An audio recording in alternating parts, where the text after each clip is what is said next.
The amount of build-up Kishimoto gave to Obito's character, spanning over a literal decade, was honestly amazing, and I thought it would be fun to analyze how his strength developed throughout the series. So, in this video, I'll be going over every version of Obito in chronological order, and explaining how he progressed from a subpar shinobi to the most powerful man alive. Prior to the Battle of Kanabi Bridge, Obito's showings are few and far between. You could point to the second data book, which says that Obito graduated from the academy at 9 and was promoted to Chunin at 11, implying that he might be a genius by modern standards, where the academy graduates are 12. But the issue with this is that when Obito was a kid, Konoha was in the middle of the Third Great Shinobi War, and shinobi were just being promoted at a much faster rate so that they could be put on the battlefield as soon as possible. This is stated in the Itachi light novel, where it's noted that despite Sasuke being extremely talented and literally having perfect grades, he can't graduate from the academy early because Hiruzen put an end to it outside of wartime. Plus, even looking outside of the light novels, shinobi being promoted faster during the wars is further backed up by looking at the academy graduation ages of Kurenai, Asuma, and Rin, since they're all listed as graduating the academy at the age of 9, which is the exact same age as Obito, implying that it was just normal for kids to become full-fledged shinobi at that age. And when we do get to see Obito take the Chunin exams in a flashback, his performance is a bit of a mixed bag. The second stage of the exam was a team battle against Might Guy's squad, and Obito tries to open it up with the fireball jutsu, but completely fails and gets a kick to the face from Guy instead, because a piece of candy he got from a lady he helped cross the street earlier was stuck in his throat. The ending of the fight isn't shown, and weirdly enough, the teams of both Obito and Guy end up moving to the third stage of the exams, so everyone involved must have passed somehow. Regardless, we do see that Obito does get some training in between the second and third stage, where he practices Shuriken Jutsu, the Fireball Jutsu, and the tree climbing exercise. Given that Kakashi was shocked that Sasuke could use the Fireball Jutsu fresh out of the academy, it's pretty clear that Obito is a cut above the average genin at this point, which makes sense since Minato probably isn't the type of sensei to recommend his team for the Chunin exams unless he thinks they're genuinely ready. Although, Obito doesn't really get to show off his skills in the third stage since he gets beat by Might Guy again in the first match, and then later on in the tournament, Guy loses to Kakashi, setting a pretty clear hierarchy between the three of them. This resulted in Kakashi becoming a Chunin and Obito failing the exam, which makes sense since Kakashi was straight up the better shinobi at this point in the series, and won when they sparred in a separate flashback that took place around the same time. But after his initial failure, Obito does train through the winter, and successfully passes the exam in the spring, showing that he did get stronger and eventually meet Konoha's standards for Chunin, even though the bar to become one might have been a bit lower than it was during the modern era. 2 years after his promotion to Chunin, Obito finally gets the chance to play a pivotal role in the Third Shinobi War alongside the rest of Team Minato at the Battle of Kanabi Bridge. The first encounter Team Minato has with an enemy shinobi on this mission is when they run into Mahiru, a jonin from the Stone Village. However, Obito doesn't really have any feats in this fight because it's meant to highlight the inexperience of both him and Kakashi, who have the exact opposite problems when it comes to combat. Obito froze up due to being scared of the enemy, making Minato intervene to save him, whereas Kakashi was way too gung-ho and charged in after Minato directly told him not to, resulting in him needing to be saved as well when Mahiru predicted where he would strike with Chidori. After this, Minato decided to take initiative and beat Mahiru himself, leaving Obito with a less than stellar performance for his first fight of the mission. This does change very quickly though, because after Team Minato splits up from their sensei, Obito gets a chance to show off what he can do when they get sneak attacked by Kako and Taiseki, two more stone jonin that were working with Mahiru. Initially, Kako charges straight into the battle by whipping projectiles at Team Minato, which Obito reacts to first with the Fireball Jutsu, showing that he got over his fear from earlier. Then Kakashi jumps in to engage Kako in a taijutsu battle, but neither of them realized that Taseki was present because he knew a jutsu to make himself invisible, which he took advantage of by sneaking behind Rin and kidnapping her. Obviously, Obito wanted to immediately chase after them in order to get Rin back, and when Kakashi refuses because he wants to complete the mission, Obito decides to go on his own. But little did Obito know that Taiseki had already noticed that he was outside the cave where Rin was being held hostage, and this would have been the end for Obito if not for Kakashi swooping in the nick of time to save him. Although, after this, things take a turn for the worse, since when Taiseki turned invisible again, Kakashi only realized that he was going to attack Obito at the last second, and was forced to sacrifice his own eye in order to save his comrade.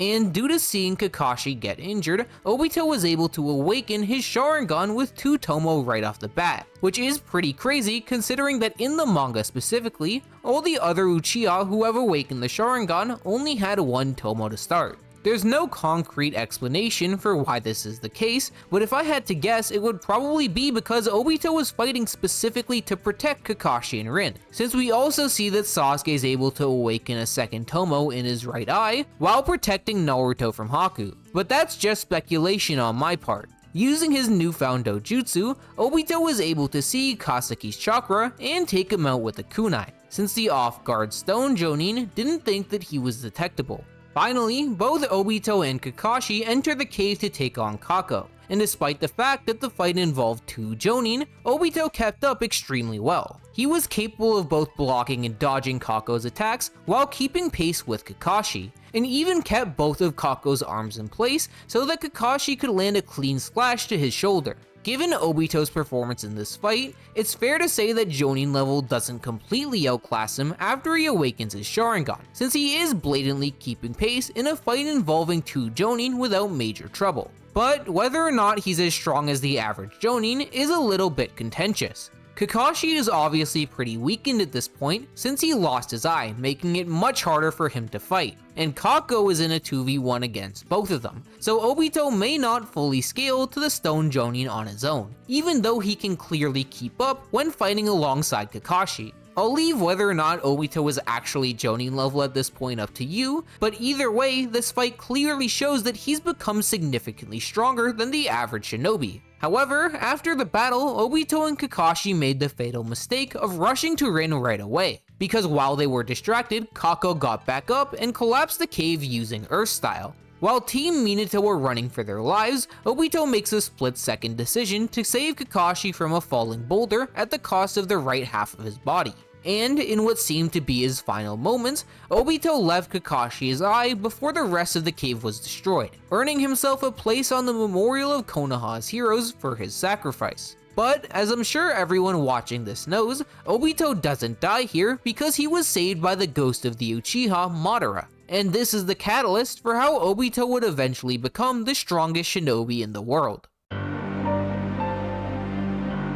After witnessing Rin's death, Obito awakened the Mangekyo Sharingan, but I do want to go over all the other new powers he gained first, because even without the flashy new eyes, Obito had already become way stronger than he was at the Battle of Kanabi Bridge. The most obvious difference between Obito then and now is the fact that half of his body is now composed of Hashirama cells. This allows Obito to use Wood Style, one of the strongest Kekkei Genkai ever, and he's shown to be practicing it alongside strengthening his body while he's stuck in the cave. There's also the added benefit of essentially being able to sack limbs whenever you want without major consequences, and later on in the series we see Obito take advantage of this when he's poisoned by casually ripping the affected arm off, since he can just replace it with more Hashirama cells later. And this version of Obito in particular has access to even more Hashirama cells than usual, because after finding out Rin and Kakashi were in trouble, he put on Guru Guru Zetsu, also known as Tobi, like it's a suit.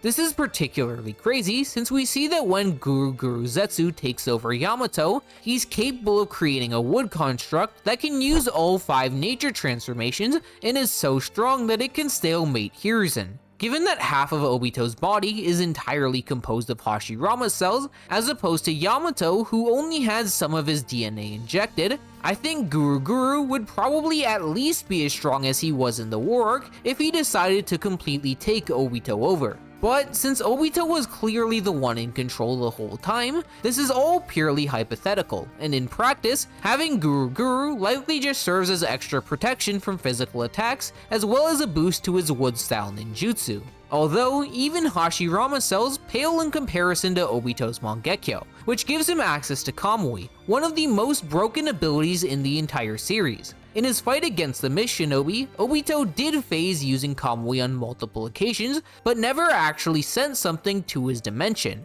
This makes sense since the 4th databook notes that Kamui causes the user to phase unconsciously, which means that even while fighting with Blind Rage, Obito can still phase since it doesn't require a conscious effort. However, since taking someone into the Kamui dimension is a much more precise application of the jutsu, Obito can't do it while fighting purely off of instinct. That being said, the ability to phase is probably the trickiest part of Kamui to deal with, and when using this newfound power in tandem with Wood Style, Obito was able to slaughter the army of Mist Anbu with ease. Admittedly, we've never seen these shinobi do anything outside of this fight, so it's very difficult to get an exact measure of Obito's strength off of this feat, but it is still a massive step up from all of his previous showings. One last thing I want to note for this section is that this fight is also where Obito awakens 6 Paz Chakra. The first in-depth explanation we ever get for 6 Paz Chakra, which is given by Obito itself, notes that it is created when the powers of the Uchiha and the Senju combine.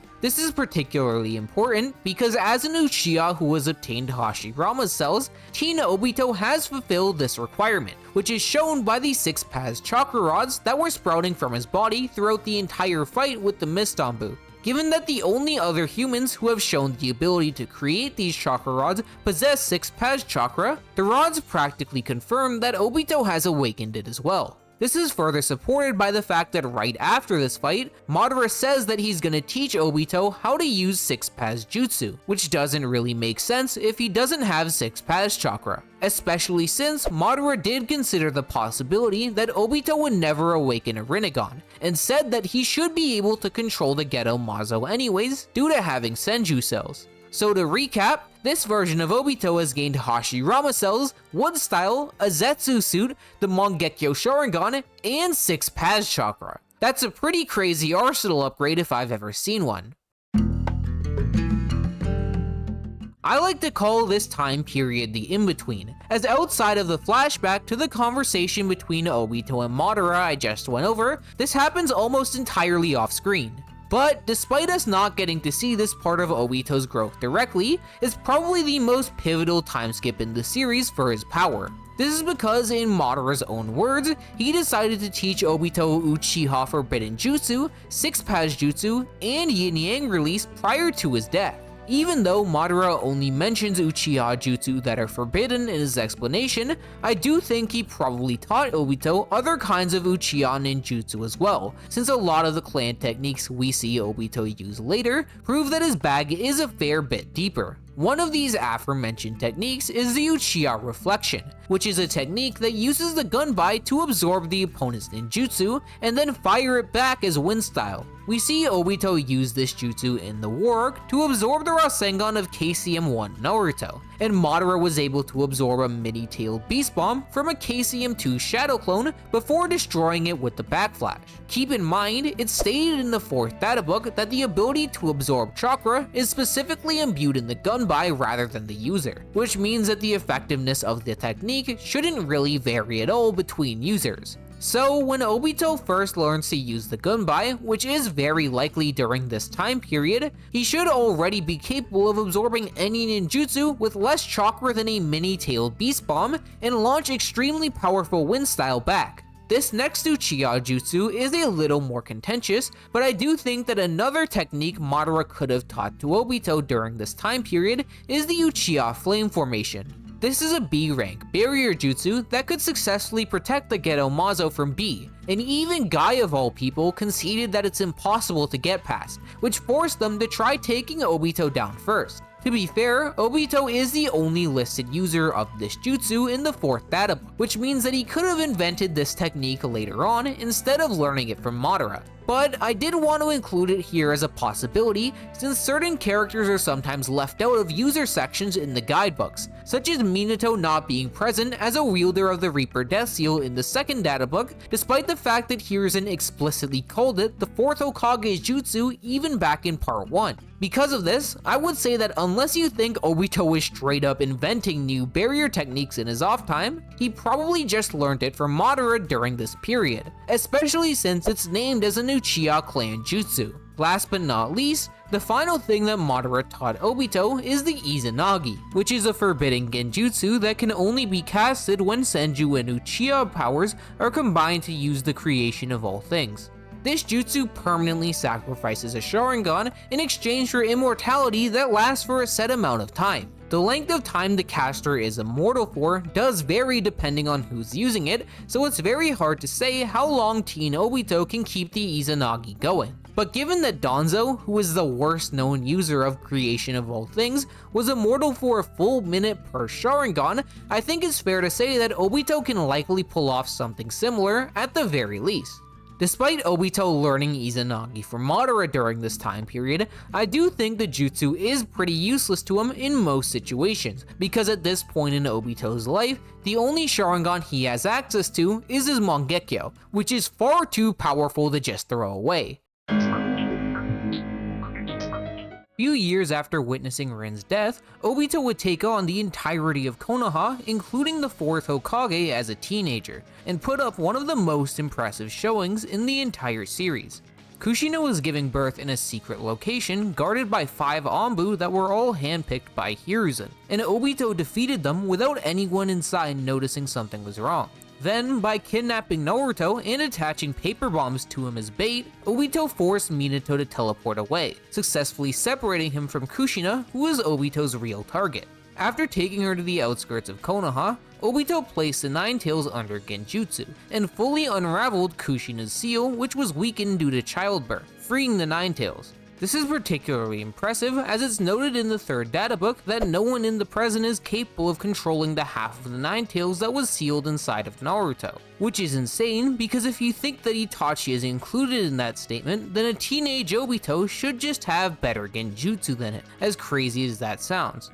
I think an aspect of Obito controlling the Nine Tails that's super underrated is his ability to summon Kurama in the middle of Konoha. This is because it's stated by Jiraiya that the only shinobi in history powerful enough to manually summon the Nine Tails is Madara, which makes sense since typically the stronger a creature is, the more chakra is required to summon it. So, Obito should have larger chakra reserves than literally every other shinobi that Jiraiya knows the capabilities of, except for Madara, which should include characters like Minato, Kushina, Hiruzen, and even Tsunade's reserves with the Byakugo seal. This is further backed up by Minato himself mentioning that even Madara wasn't capable of maintaining the Nine Tails in real space for an extended period of time, which means that Obito keeping the Nine Tails summoned is just a feat that even pushed the limits of Madara's chakra reserves. Of course, chakra quantity isn't the sole factor that determines a shinobi's power, and I'm not saying that Teen Obito is anywhere near as strong as Final Valley Madara, but this does mean that specifically in terms of the amount of chakra he has,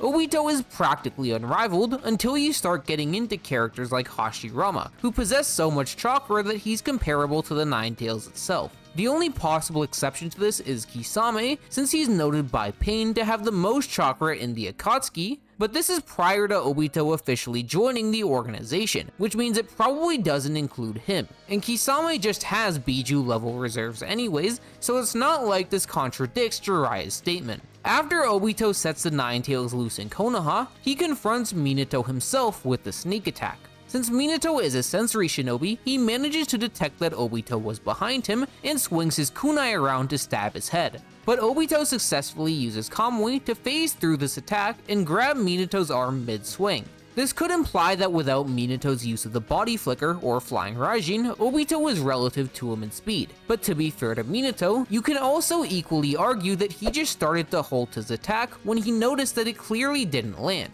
Regardless, right after this, we get a pretty great speed feat for Kamui, because Minato is shown to have already made the sign for FTG when Obito starts to take him into the dimension, yet Kamui is still fast enough to physically pull the top half of his body towards Obito before he's able to teleport. Considering that Minato already had the hand sign for flying Raijin ready to go from the jump, but Obito was still able to pull him a decent amount before he was able to teleport, it should imply that despite being slower, Kamui is fairly close to the speed at which Minato can activate the flying Raijin. It's also worth noting that Obito says he'll take Minato in the dimension faster next time, which could imply that he was possibly holding back Kamui's speed, but this is kind of vague, since Obito specifically mentions that he'll take Minato in the dimension as soon as they touch, meaning Obito may have just been saying that he won't talk smack next time before trying to take Minato out, rather than upping the speed of Kamui itself. Following this scene, we see Minato escape to another part of Konoha, and Obito follows him there with Kamui before they have a brief conversation where Minato questions if he's Madara. This just serves to further back up Jiraiya's implication from earlier that Obito's feats of unraveling Kushina's seal, slipping past Konoha's barriers, and taming the Ninetales is something that no one but Madara could possibly pull off. Naturally, Minato comes to the conclusion that the masked man being Madara can't be the case since he's obviously long dead, but still decides that he has to take Obito down no matter what, and leaps towards him with a kunai strike, only for Obito to counter with equal speed and wrap his chains around Minato, forcing the 4th Hokage to once again use Flying Raijin to save his life. This scene in particular is super useful for showing that in terms of pure combat speed, Minato and Obito should be very comparable, since this takes place before Minato says he needs to go for a mutual strike, which means that he should still be trying to hit Obito straight up, yet they're still so comparable in speed that their legs literally look symmetrical. Obviously, Minato was still the faster shinobi in general, since he can further amplify his speed with the body flicker in combat and instantly teleport with Flying Raijin, but this encounter still demonstrates that without those abilities, Obito is able to compete very well, which is consistent with the fact that Obito only ever praises Minato's speed when he's using one of the aforementioned techniques. The only legitimate counter-argument to this is that Minato was severely fatigued from suppressing the Ninetales during Kushina's labor, and he used Flying Raijin multiple times, including the teleportation of a Biju Bomb right before their fight. However, I do at least take issue with the point of Minato continuously suppressing Kurama, because we see during the scene itself that Minato actually had his hands off of Kushina's seal in the beginning, and only started to actively reinforce it again once he was instructed to. This means that Minato wasn't reinforcing Kushina's seal the entire time she was in labor, and while it's possible that he was actively suppressing the seal for hours at a time, it's also equally likely that he only stepped in once in a while to make sure the seal doesn't break, which makes the entire thing pretty shaky. The argument that Minato was fatigued because of his Flying Raijin use is much stronger despite the fact that we don't really know its chakra cost. But on the other hand, you could say that Obito is fatigued as well, since as I mentioned earlier, actively maintaining the Ninetales in real space requires so much chakra that even Madara struggled to do it. So, all in all, I would maintain that Obito having comparable combat speed to Minato without the body flicker or Flying Raijin is a perfectly fine position to take given both of their performances in the fight. But despite this very impressive feat from Obito, things go downhill from here, because Minato gets the idea to feign a mutual strike in order to trick Obito into solidifying himself. And just when Obito is convinced that he's won, Minato catches him by surprise with the Flying Raijin level 2 to land a Rasengan and place a marking on his back. Although, right before this happens, Minato does say that one of them will lose in an instant, further implying that Kamui's transfer speed is pretty close to the FTG, because if it was significantly slower, it wouldn't make sense for Minato to lose even if Obito grabs him successfully. That being said, at the end of the day, Minato did still win the Battle of Speed, as noted in Shonen Jump, and the damage from his Rasengan was enough to blow off Obito's arm. To make things worse, Minato immediately took advantage of the marking placed on his back to teleport in front of him with the Flying Raijin, simultaneously stabbing Obito and using a contract-breaking seal in order to sever his connection with the Ninetales. After this thorough beating from Minato, Obito decides to retreat from the village, but even though he was defeated, his performance during the Ninetales attack was ridiculously impressive. I mean, Obito casted Genjutsu that's potentially better than Itachi's, has chakra reserves beyond anyone Jiraiya has knowledge of except for Madara, and is fast enough to keep pace with Minato when the Hokage isn't making himself quicker with ninjutsu. Just like the Ninetales attack, the Uchiha Massacre is one of the biggest tragedies in all of Konoha, and surprise surprise, Obito was at the center of this one as well. There's not much to talk about when it comes to the massacre itself, because the three most prominent Uchiha in the clan around this time period would be Fugaku, Shisui, and Itachi. Of these fighters, Shisui died before the massacre even started, Fugaku refused to fight back against his son, and Itachi was working with Obito for the time being, so he never got to fight against any of them. Of course, the massacre does show that Obito is massively above the rest of the Uchiha clan since he took them out in droves, which is especially impressive when considering that they were the most powerful clan in all of Konoha, but we kinda already knew that Obito was that guy because of the generational performance he put up in the Nine Tails attack, meaning this is more so just supporting evidence for Obito's past feats that already put him on a pedestal above the other clan members. I think the far more important thing about the massacre is that Obito kept all the Sharingan from the Uchiha for himself, and we see later in the series that there were at least 104 Sharingan inside of his lab, which means that from the massacre onwards, Izanagi is something that Obito can use without sacrificing his Mangekyo. One last thing I wanted to mention in this section is that at some point in the series, Obito also reveals to Kisame that he managed to put Yagura, the Jinchuriki of the Three Tails, and the fourth Mizukage to the village hidden in the mist under Genjutsu. Given that Obito is only depicted with long hair during this scene and the massacre, they may have taken place relatively close to each other, but this is pure guesswork on my part. This is extremely impressive because Yagura is likely a perfect Jinchuriki with great Genjutsu resistance, due to Danzo stating that he is 1 in 4 people to have ever obtained true control over his tailed beast, implying that the control Yagura has over his Biju is better than both Han and Roshi, who could summon their own chakra avatars. While this alone might not be enough evidence to consider Yagura a perfect Jinchuriki, I think what really seals the deal is the 4th data book, which states that Yagura had gained complete control over his tailed beast, which is the exact same thing that Obito says after Naruto himself enters KCM2 and becomes a perfect Jinchuriki. In other videos, you may have heard that the term perfect Jinchuriki is completely fan-made, which may make it weird to group a bunch of different Jinchuriki together like this, but the reality is that the 4th databook uses the term explicitly in both fan translations and the original Japanese when referring to Naruto unlocking Kurama mode. And since, as I mentioned earlier, Yagura is stated to have complete control over his Biju, just like Kurama mode Naruto, he should be classified as a perfect Jinchuriki as well. This means that Obito's regular Genjutsu with his 3 Tomo Sharingan is powerful enough to put even perfect Jinchuriki under Genjutsu, which is ridiculous considering that they're normally capable of breaking out of Mangekyo Genjutsu from other Uchiha like Sasuke. This shouldn't be a major shocker since we know Obito does just straight up have 9 Tails level Genjutsu, but it is still insane to wrap your head around just how potent Obito's Genjutsu is, without even tapping into his Mangekyo, which should be significantly more powerful.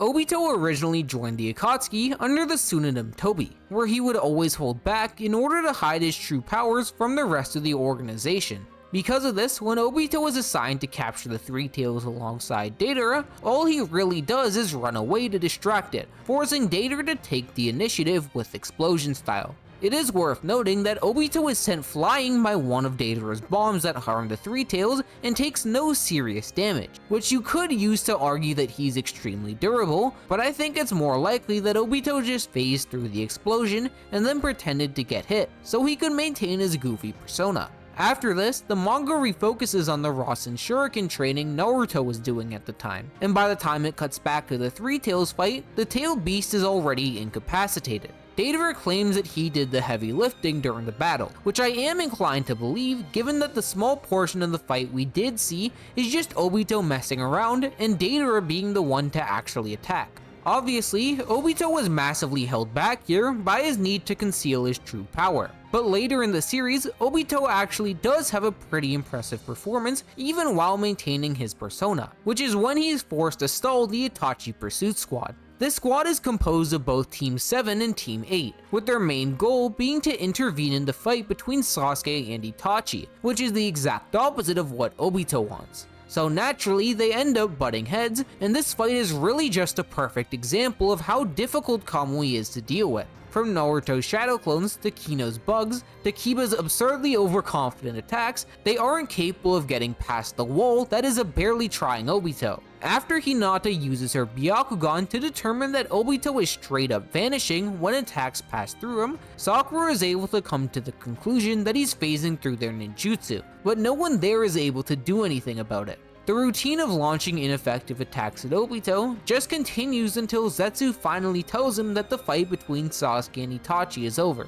at which point he drops the Tobi persona, reveals his Sharingan for the sake of it, and then dips. The one major part of this fight that's super impressive for Obito is when he's able to kick Naruto's shadow clone and send it flying into the original, making both of them crash land into a nearby pond. The kick didn't do major damage to Naruto since he does just get up a few moments later, but I think it proves that they're at least comparable physically, considering that the original Naruto wasn't even the one who got kicked directly, yet it still got launched by the impact of his own clone hitting him. This is extremely impressive since Naruto is noted to be as strong, if not stronger than Kakashi at this point in the series, despite getting banned from using the Rasen Shuriken. So, the physical attacks of an Obito who isn't even really trying should still be Kakashi level at the very least, which is pretty great considering that he mainly relies on Kamui in most fights. After this encounter, Obito took Sasuke back to his hideout in order to tell him the truth about Itachi and try to recruit him into the Akatsuki. But little did Obito know that Itachi predicted this would happen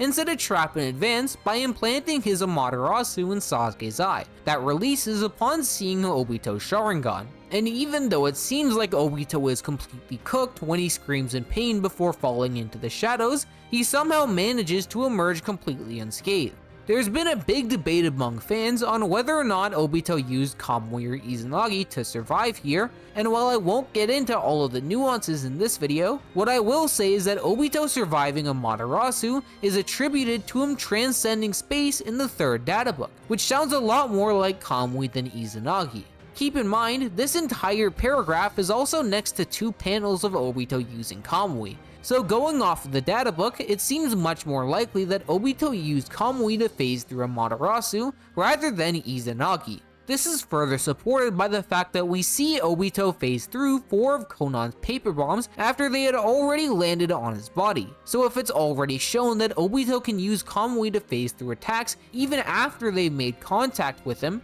there's no reason why he shouldn't have been able to do the same thing against Amaterasu. One more thing to note about this incident is that right after getting hit by the Amaterasu, Obito does concede that if Itachi knew all of his secrets, he would be dead. Even though this statement takes place during Obito's conversation with Sasuke, where he was clearly trying to be manipulative, I think it's still the truth just because Obito thinks this to himself rather than saying it out loud. So unless Obito was also trying to fake his own thoughts, which makes absolutely no sense, he genuinely believes that Itachi would be able to kill him. However, this doesn't mean that Itachi should be able to beat Obito in a straight up fight, because the context of the statement is Itachi catching Obito off guard with the Amaterasu. So, what Obito probably means is that if Itachi knew everything about him, he could create a better trap than the Amaterasu that would actually succeed in killing Obito. Given this context, I think that while the statement is impressive, specifically in regards to Itachi's ability to plan against and counter extremely complex abilities, which is arguably the best in the entire series, it doesn't really speak on how a straight up fight between Obito and Itachi would play out.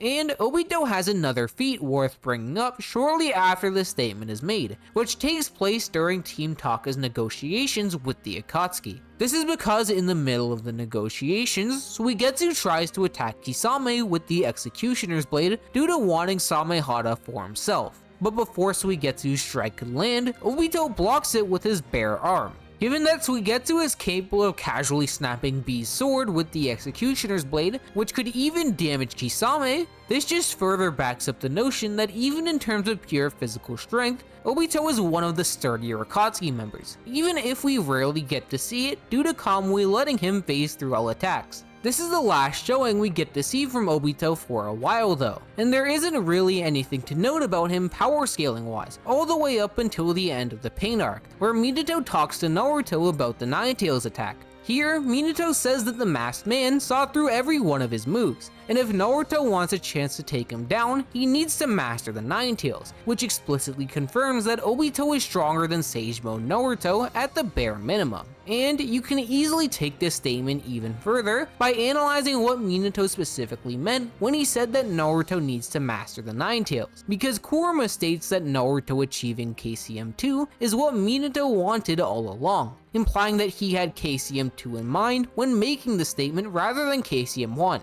To be clear, I'm not saying that Obito is as strong as KCM2 Naruto, because Minato thinking that KCM2 is what's required to take the masked man down doesn't imply that Obito himself is that strong. After all, Minato was saying that once Naruto enters KCM2, he would at least be at a level where he could successfully beat the masked man in a fight and stop his plans. However, I do think that Minato specifically referring to KCM2 as what's required for Naruto to take Obito down does imply that Obito should at least be more powerful than KCM1, which means that this narrative places Obito in a middle ground between KCM1 and KCM2 as a combatant. This is further supported by a statement Naruto makes later on, where he says that Minato thought the only person who could stop the masked man was him, which should mean that Obito is even stronger than Nine Tails attack Hiruzen. This version of Hiruzen is much closer to his prime, and Minato entrusted him to protect Konoha from the Nine Tails while he fought Obito, which Hiruzen not only did successfully, but also managed to push it out of the village walls.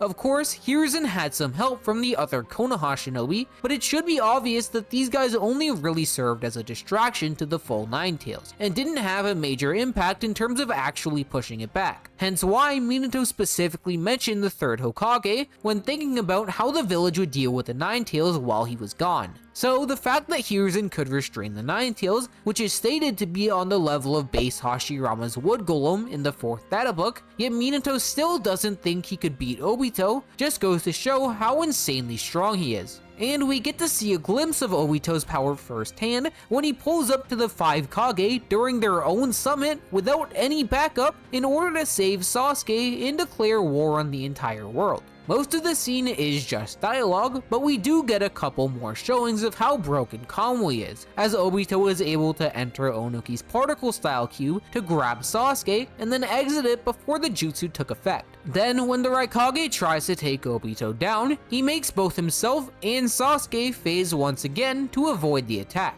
None of this is really groundbreaking compared to Obito's feats with Kamui in the past, but seeing the 5 Kage struggle to take him down is a reminder of how hard it is to deal with him in a fight. After the Kage summit, Obito decides to take out Danzo's guards, Fu and Torne, so that Sasuke won't have any obstacles in the way of exacting revenge on Danzo himself. Since Fu and Torne don't have any fights outside of this one, it's not possible to get any concrete scaling for Obito here. But just like his performance in the 5 Kage summit, we do get to see him use Kamui in some pretty creative ways. I'd say the highlight of this fight is Obito using Kamui to phase through the floor, which he did to dodge attacks as well as take Fu and Torne into his dimension to win the fight. Later on, at the very beginning of the war arc, we do get one scene people use to overrate Orange Mask Obito, where Kabuto confronts him with the Edo Tensei of Itachi, Nagato, Kakazu, Deidara, and Sasori, but Obito still isn't scared of them at all until Madara is summoned.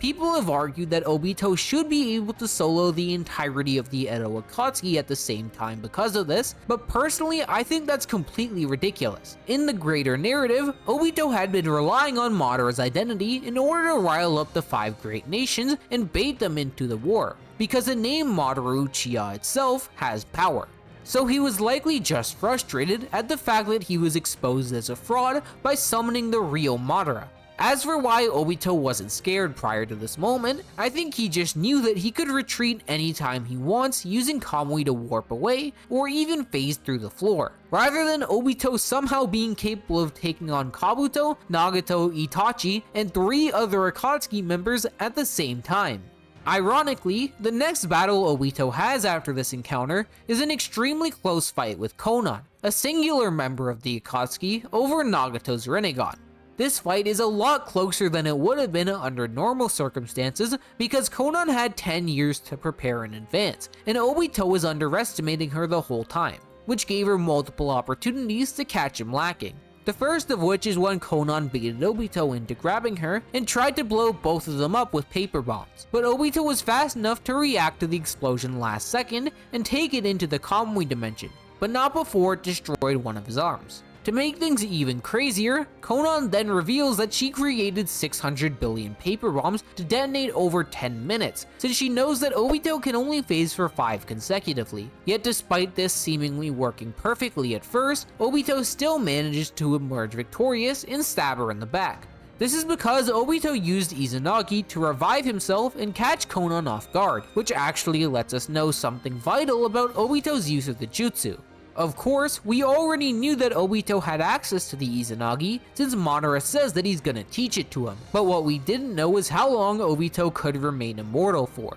And this scene proves that Obito should at least be immortal for a full 5 minutes when he uses Izanagi, because he survived for the 5 minutes of explosions that occurred after his Kamui timer ran out, which is extremely impressive because less skilled users like Danzo only gain 1 minute of immortality per Sharingan sacrificed. And through Obito's mastery of Izanagi, he would finally obtain one of the most powerful weapons in the entire series, Madara Uchiha's Rinnegan. As I just mentioned, at the beginning of the war arc, Obito managed to implant Madara's Rinnegan, and having this dojutsu comes with a crap ton of benefits. Obito has either shown or is stated to have access to the Elder Path, Preta Path, and Human Path explicitly, so we know that he can at least use 3 of the 7 paths. It's implied that Obito could actually use all the Rinnegan abilities in his fight against Naruto, Bee, Guy, and Kakashi, but intentionally chose not to because of 2 major reasons. The first reason is simply that the Konoha Shinobi had already fought Pain before, so they already knew what abilities to expect, which makes a lot of the Rinnegan's powers a lot less effective. An example of this in the Pain arc is Tsunade and her Anbu concentrating their chakra to their feet to stick to the ground and stop the Diva Path from pulling them in with Bancho Tenin, making what is normally one of Pain's most effective abilities completely useless. If this was the only drawback, it may still make sense for Obito to still use the Rinnegan abilities, but the main thing holding him back from using them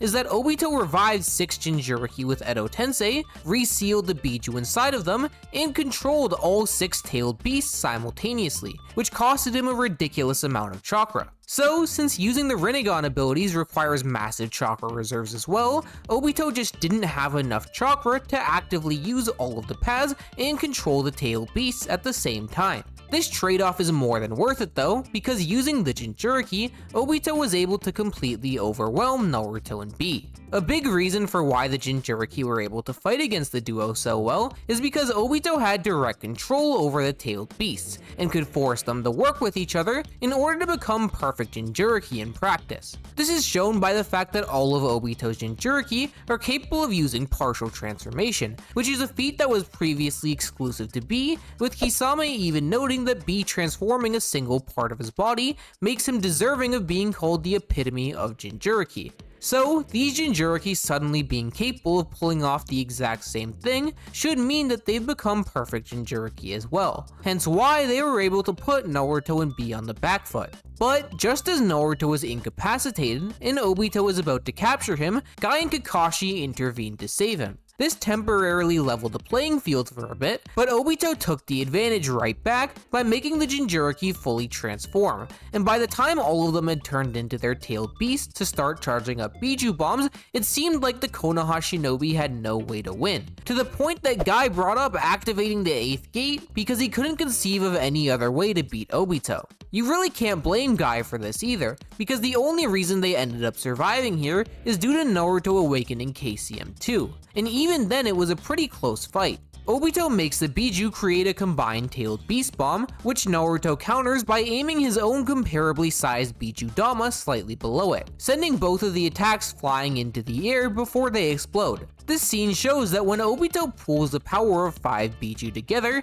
he can rival KCM2 Naruto in firepower, which means that at his peak, Obito should even surpass Naruto since he normally has 6 Jinchuriki under his control. The reason why there is only 5 here is because when Naruto Obito and B were fighting together against Son Goku earlier in the battle, they managed to remove the chakra rod Obito was using to control the Four Tails. And it's pretty crazy to think about how if this earlier exchange didn't happen, Naruto probably would have been overpowered by a combined Biju Bomb from 6 beasts instead of 5. That's not the world we live in though, and eventually with some backup from B, Naruto managed to put the Jinchuriki on the back foot before ripping Obito's chakra rods out of them, forcing him to return the beasts into the Ghetto Mazo. After this, the manga cuts away from the fight to focus on the rest of the war, and by the time it cuts back, the Konoha shinobi are in a standstill with the Ghetto Mazo, with Naruto bleeding from his head and mouth. Then, Naruto enters KCM and goes for a combo attack alongside B, Guy, and Kakashi, which manages to knock the Ghetto Mazo down, but it immediately gets back up with no major damage. And it's at this point that Obito decides to surround the Ghetto Mazo with a barrier so he can bring the 10 Tails back to life early.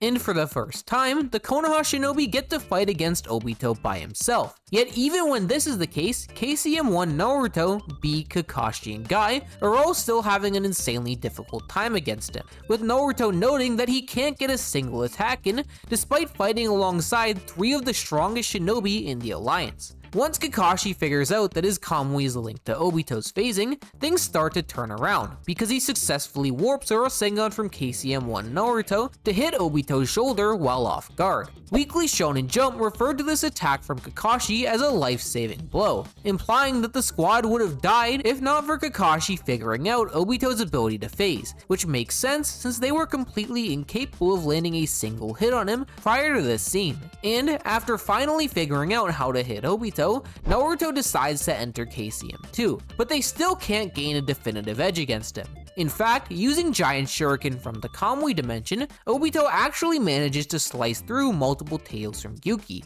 and force Naruto to use the Kurama avatar before bringing out rods imbued with curse marks to suppress B's chakra. However, the Konoha shinobi do start to gain momentum once Kakashi tricks Obito into thinking he destroyed one of Naruto's shadow clones, when in reality, Kakashi used Kamui to send it into the Kamui dimension. Then, Naruto and B fire a full power Biju Bomb together to force Obito to phase, but the Naruto shadow clone was waiting in the Kamui dimension to land a Rasengan on his face, finally unmasking him. There are a couple misconceptions about this scene that make Obito seem a lot weaker than he really is, with the first one being that Kakashi's Kamui perception blitzed Obito here. I don't blame people for thinking this, since Obito was under the impression that he destroyed the clone, implying that he didn't see Kamui happen, but I think the real reason for this is simply because his vision is obstructed. In the scene where Kakashi takes Naruto's clone into the dimension, Obito was in the middle of bringing a rod out from his dimension, which likely obstructed the vision of his Mangekyo. This is because in the close-up shot we get of Obito, which is the only panel where his right eye hole is actually visible, the end of the rod is shown to be right in front of his Mangekyo. And his Rinnegan could be outright closed while Kamui was active, since Obito has consistently done that when he's used Kamui on other occasions. This might seem overly charitable to Obito, but it's by far the most consistent way to interpret the feat, because prior to this scene, Obito was able to react to Kakashi's Kamui in order to cancel it out, which would make no sense if it was a perception blitz tier above it. I've only seen this next point been brought up a couple times in the past, but people have tried to use Naruto's clone hitting Obito as a speed anti-feat, since he didn't try to dodge or raise his gun by to block it. But the problem with this is that Obito is completely suspended midair and unable to move while he's phasing. We know this because later on, when the mechanics of Kamui are shown further in depth, Obito's head and torso are shown floating midair when he phases through attacks from Naruto, and don't even move when receiving attacks from Kakashi that would normally send individual body parts flying. So Obito probably just can't move around in the Kamui dimension while he's actively phasing, meaning getting hit by Naruto's clone isn't really a knock on Obito's speed. To sum it up, White Mask Obito has more firepower than KCM2 Naruto when he's controlling 6 Jinchuriki at once, has access to all of the Rinnegan abilities on top of Kamui, and even on his own can fight against the group of B, Naruto, Kakashi, and Guy without giving an inch unless his own Mangekyo ability is being used against him.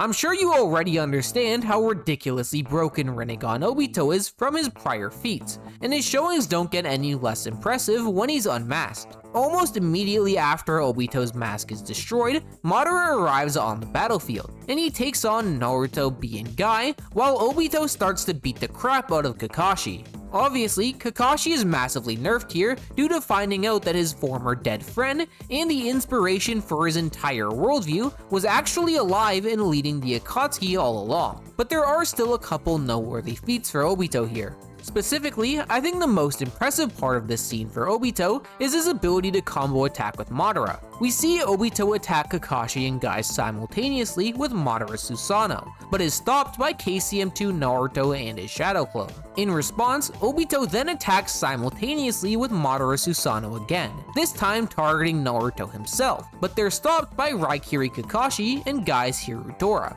This could be used to argue that Obito is just as fast as Madara Susanoo, although I would disagree with the argument because the distance between Naruto, Madara, and 7th Gate Guy is significantly bigger than the distance between the Shadow Clone Obito and Kakashi, so the fact that their attacks are still landing simultaneously implies that the former duo is faster than the latter. This doesn't mean that Obito's speed isn't impressive though, because following this exchange, the KCM2 Naruto Shadow Clone tries to punch him, but gets caught by Obito lunging forward to restrain it with wood style. However, Obito makes the mistake of assuming that Naruto was completely immobilized and tries to attack Kakashi instead, which results in him getting a nasty headbutt from the clone. Obito does actually take this attack fairly well, as he only gets a minor bruise from it, but the issue is that the clone was still restrained by wood style when it attacked Obito, so I don't think that you can really prove that Obito scales to KCM2 Naruto's clones in terms of physical strength. Then, Kurama decides to take over Naruto's body to throw Kakashi at Obito as a distraction, and Obito takes him into the Kamui dimension, thinking that he was completely out of chakra. But what Obito didn't know is that Kurama had actually refilled Kakashi's chakra reserves to make him stronger, which let him smack the crap out of Obito whenever he phased into the dimension to dodge the attacks of Naruto's clone. Eventually, Kakashi decides to return back to the real world before the battle heats up even more, as the Ten Tails is finally resurrected,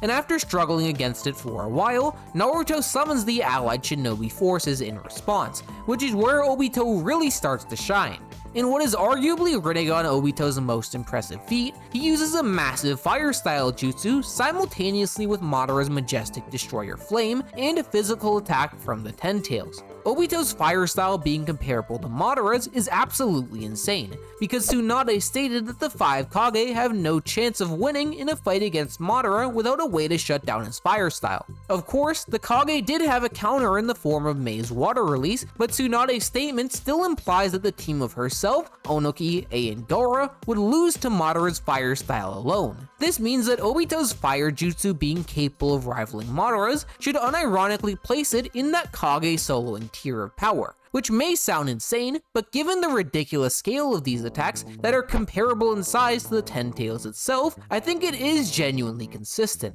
And what's more is that, as I said earlier, Obito's fire style was equal in speed to the physical strike of the Jubi, which KCM2 Naruto considers to be fast. So, Rinnegan Obito's fire style is powerful enough to solo multiple Kage, and has the speed to even catch characters as fast as KCM Naruto off guard. The next notable scene involving Obito is when Kakashi drags him into the Kamui dimension to fight, where Obito lands on his butt and Kakashi manages to catch him off guard with the lightning blade, but decides to spare his life. While it is true that Kakashi outperformed Obito here, I think it's more so due to the fact that Obito had never been forcibly dragged into the Kamui dimension by another person before, hence why he had a rough landing, as opposed to Kakashi, who was immediately on his feet and ready to go. After a short genjutsu battle, Obito and Kakashi start a physical fight that's just taijutsu, where they seem to be on even grounds, although it's later revealed that Obito is trying to get Kakashi to destroy the seal Madara placed on his heart to control him, which sort of brings these feats into contention. Whether or not you think Obito is going all out here doesn't really matter for his personal scaling, since even if Obito is trying his hardest, it would just mean that Kakashi is super strong, and there aren't any major contradictions to that.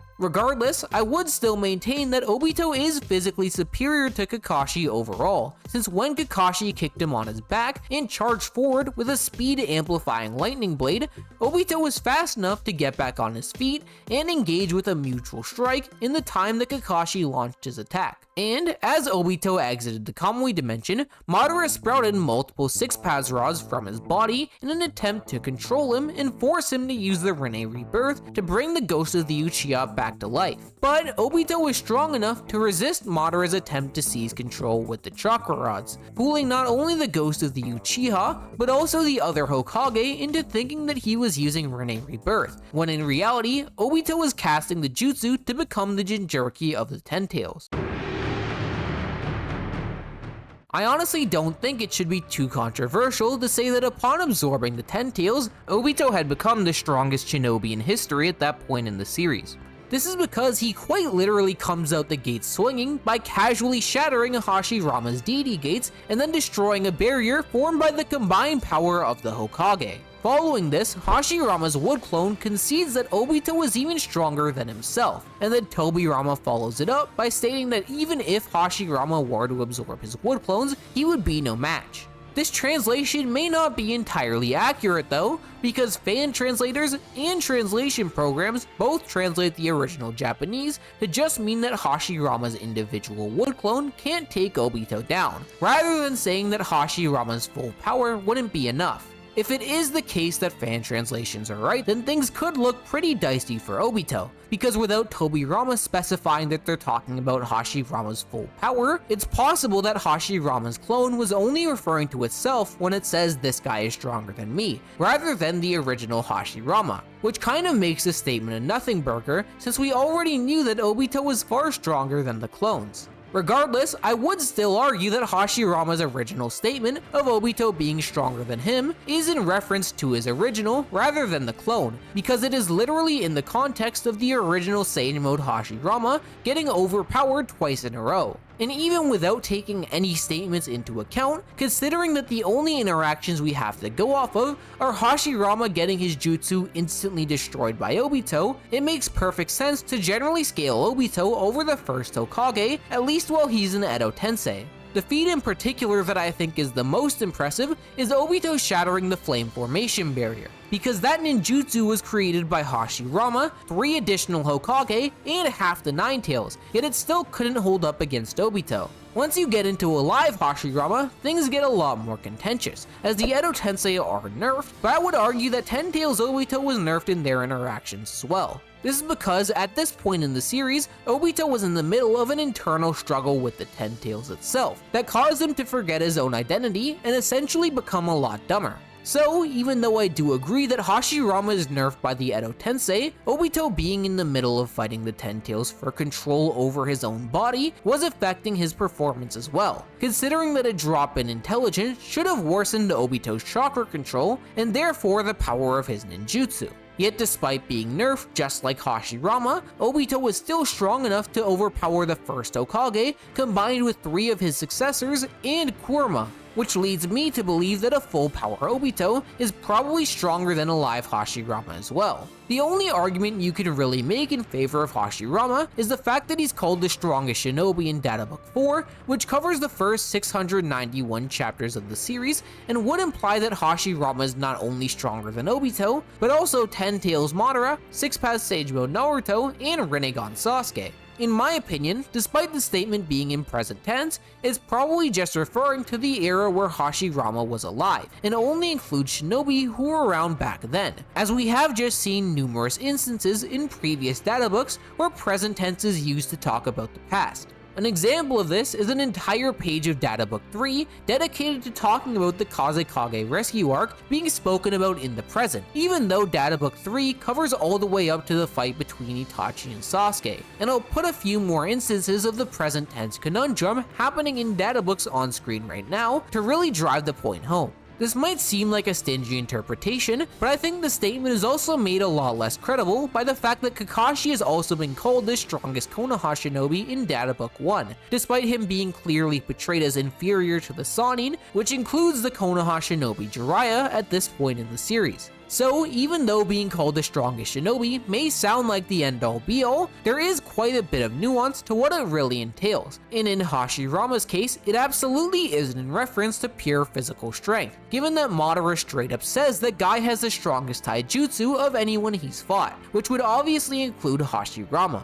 You might try to argue that perhaps Hashirama makes up for this with ninjutsu that makes him the strongest shinobi, but this doesn't really work either, because it's stated in Data Book 4 that Naruto's Biju Rasen Shuriken Barrage is the ultimate jutsu, meaning that honor goes to him. Of course, normally you could try to question if this data book statement about Naruto can potentially be interpreted another way, but given the whole argument for Hashirama comes from taking the data book entirely at its word, I think it's fine to do the same thing here when refuting it. This means that Hashirama isn't the physically strongest shinobi, and he also doesn't possess the strongest ninjutsu either, so saying that he's the overall strongest fighter of any shinobi in the first 691 chapters of Naruto is just blatantly false. What's more is that a live Hashirama is also stated to be equal to a live Madara in Data Book 4 as well, which would obviously make him weaker than Ten Tails Madara and therefore support the interpretation that the statement of Hashirama being called the strongest shinobi is either referring to a specific time period or not speaking about his overall combat ability. Getting back into Ten Tails Obito's performance in the War Arc, after breaking the Deity Gates, he rushes out to attack both Hashirama's clone and Tobirama, which even Minato acknowledged as swift.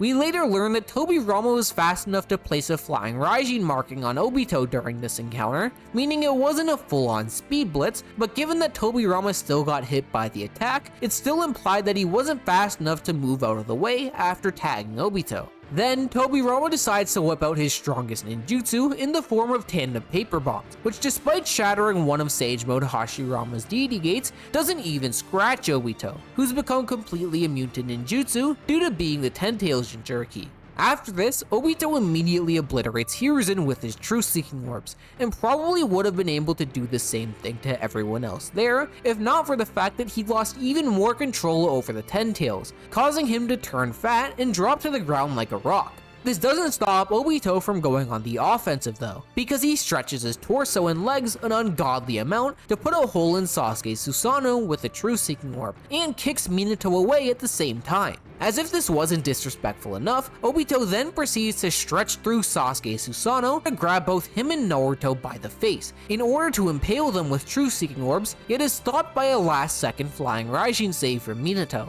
Seeing that Obito is clearly not in peak condition, Minato goes on the offensive to try and take him down, but unfortunately for the Yellow Flash, it's at this moment that Obito gains complete control over the Ten Tails. Remember what I mentioned earlier about how Ten Tails Obito was heavily nerfed in every encounter up until now? Well, it's at this point where Obito gains access to his full power, by increasing his chakra control and gaining 8 additional truth-seeking orbs, giving him a total of 10 as opposed to before where he only had 2. And Obito capitalizes on his newfound power right away by slicing Minato's arm off and attaching an exploding truth-seeking orb to him, which would have destroyed everyone there if not for Tobirama swooping in to teleport the orb back on him. What's more is at this time, Minato's wound isn't able to regenerate, because with his intelligence back, Obito had the idea to imbue Shadow and Light Style into his truth-seeking orbs, which allowed them to nullify all ninjutsu, including the Edo Tensei. But right after Tobirama pieces this together, both him and Naruto see Gamakichi fire his syrup gun technique at Obito's orbs, which made them realize that his jutsu immunity doesn't extend to senjutsu techniques that contain nature energy. And since both of them noticed this weakness before Obito himself, he got caught completely lacking by a Rasengan from Sage Mode Naruto after Tobirama teleported the #1 unpredictable ninja to his back.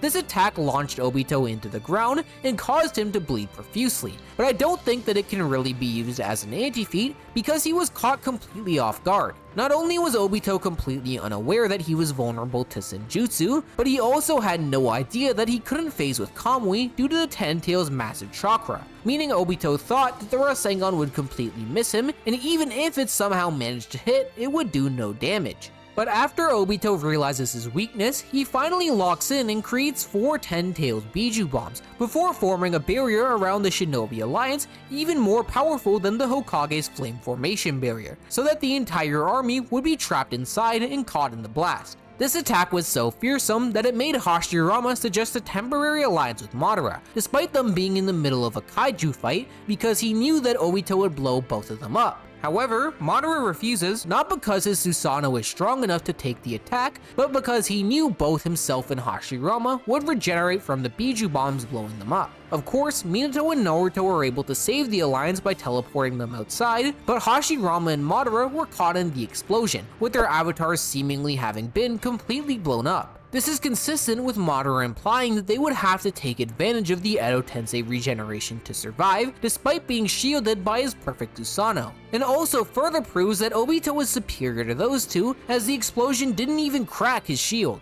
Unfortunately for Obito though, following this, Naruto manages to combine KCM2 in Sage Mode, pairing up the second strongest tailed beast with Obito's ultimate weakness, Nature Energy. Taking advantage of the flying Raijin marking Tobirama placed on Obito, Naruto and Minato try to jump him with the combined Rasengan, but Obito responds with his True Seeking Orbs, which manages to stalemate the Kurama avatars. The father-son duo then tries to up the ante by creating a combined Biju bomb, but are interrupted by Obito planting the God Tree, which completely catches the duo off guard and starts draining chakra from the entire Shinobi Alliance. People have tried to argue that Obito should be nerfed after this scene, since planting the God Tree did take 10 Tails chakra, and absorbing said tree was considered to be a significant power boost to Madara, but personally I don't really agree with this take. As I mentioned, the God Tree absorbed a lot of Kurama's chakra from both the Shinobi Alliance and Naruto himself, on top of it likely taking chakra directly from the earth as well.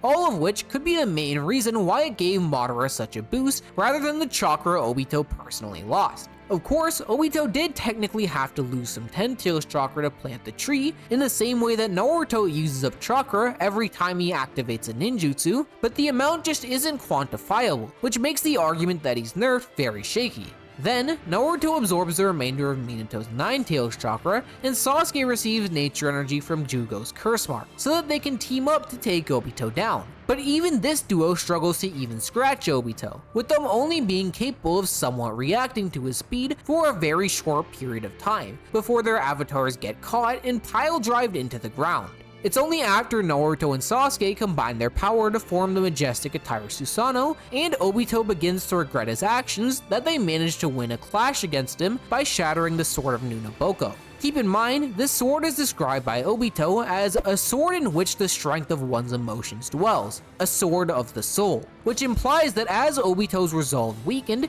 and he started to doubt himself, the sword likely became more frail as well. Yet, even after this, it's only when the entire Shinobi Alliance, which included Naruto, Sasuke, 8 Kage, and thousands more shinobi combined their strength, that they barely managed to overpower Obito in a chakra tug-of-war, and rip the 10 Tails out of him. After losing the 10 Tails, Obito was in a near-death state and completely incapable of moving, which makes a ton of sense since even Hagoromo was out of commission for months after extracting the Biju from his body. As he's on the brink of death, Obito decides to try using Rinne Rebirth to revive the Shinobi Alliance and atone for his sins. However, before Obito can complete the jutsu, Black Zetsu bursts out of the ground to hijack his body and bring Madara back to life instead. Madara being revived is obviously horrendous for the Alliance, but for Obito there is a bit of a silver lining, because the backlash from the 10 Tails being ripped out of him was lessened by Black Zetsu attaching itself to his body. That being said, since Obito was already ridiculously weakened, Zetsu was able to take complete control over his body to fight Minato and Kakashi. And as if the situation wasn't dire enough, Madara then reabsorbs all the tailed beasts back into the Geto Mazo so that he could become the 10 Tails Jinchuriki. Right as 10 Tails Madara arrives, Zetsu manages to steal Minato's half of the 9 Tails, but luckily Obito was able to take control back over his body right as Zetsu was about to give Madara the tailed beast. At this point, Obito is nowhere near strong enough to confront Madara head on, so instead he pretends to cooperate with him, and then when Madara lets his guard down, Obito steals his chakra. Specifically, he stole a bit of 8 Tails and 1 Tails chakra for Naruto, as well as some 6-path Senjutsu chakra for himself, granting Obito a True Seeking Orb staff. And this staff would prove to be vital for Obito, because when he tried to teleport to Naruto, who was in the Kamui dimension, Madara immediately sent the True Seeking Orb to take him out, which Obito barely managed to deflect in time with his staff. Obito being quick enough to do this is particularly impressive, because the true seeking orbs are implied to be faster than both Obito's teleportation speed and Kakashi's Kamui. This is because Obito needs to make his Kamui teleportation 2 times faster by combining it with Kakashi's own Kamui in order to surpass the speed of one of Madara's true seeking orbs, implying that Madara's orbs are faster than Kamui individually. Yet, Obito's combat speed still isn't a blitz tier below the orbs, which means that his combat should be comparable in speed to his Kamui teleportation. I'm making a specific distinction between Kamui and Kamui teleportation here because Konan specifies that Kamui is slower when Obito is using it on himself, which makes things very consistent since it's a lot more reasonable to believe that Obito's physical combat is beyond his slowest variant of Kamui, rather than its full speed. But there's no reason why Kakashi's Kamui wouldn't be at full speed here since he was teleporting Obito, not himself, which means that Obito's combat speed is probably straight up comparable to Kakashi's Kamui, as crazy as that sounds. After arriving in his dimension, Obito sees Naruto lying on the ground, as the Jinchuriki was on the brink of death after the Nine Tails was extracted from him. And luckily for Naruto, Obito had the half of Kurama that Zetsu stole from Minato earlier, and actually manages to reseal it back in Naruto alongside chakra from Shukaku and Yuki using the 8 trigram seal. This is particularly impressive because the only shinobi that aren't gods we've seen be capable of sealing away half of Kurama or more are Mito, Kushina, and Minato. That's 2 Uzumaki and a once-in-a-lifetime genius who was trained by one. Yet Obito was still able to pick up on the 8 trigram seal, which is an Uzumaki jutsu, despite not being an Uzumaki himself and having no Uzumaki mentor. I've honestly got no idea how the hell Obito managed to learn this, but considering that as a teenager, he already showed the tail releasing jutsu when he unraveled Kushina's seal during the Nine Tails attack, it shouldn't be too surprising that he learned other sealing jutsu as well.